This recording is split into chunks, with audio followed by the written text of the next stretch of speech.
जर तुम्ही मतदान केलं तर यावेळेस तुम्हाला 50 पैसे पेट्रोल व डिझेलवर सूट मिळणार आहे।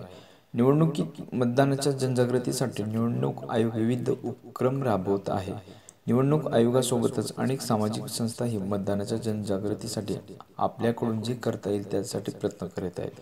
आता यामध्ये ऑल इंडिया पेट्रोलियम डीलर्स असोसिएशनने जास्तीत जास्त मतदान व्हावं म्हणून मतदारांना आकर्षित करण्यासाठी एक खास ऑफर आयोजित केली आहे। आता मतदान केल्यानंतर इंधन भरण्यासाठी आलेल्या प्रत्येक ग्राहकाला पेट्रोल डिझेलवर प्रति लिटर 50 पैसे सूट मिळणार आहे, अशी घोषणा ऑल इंडिया पेट्रोलियम डीलर्स असोसिएशनने केली आहे। मतदान करून आलेल्या मतदाराला पेट्रोल डिझेल खरेदीवर प्रति लिटर 50 पैशाची सूट मिळणार आहे। त्यासाठी मतदान केल्यानंतर बोटावरील शाई ग्राहकाला पेट्रोल पंपावर दाखवावी लागणार आहे, असं ऑल इंडिया पेट्रोल डीलर्स असोसिएशनचे अध्यक्ष अजय बन्सल यांनी सांगितलं।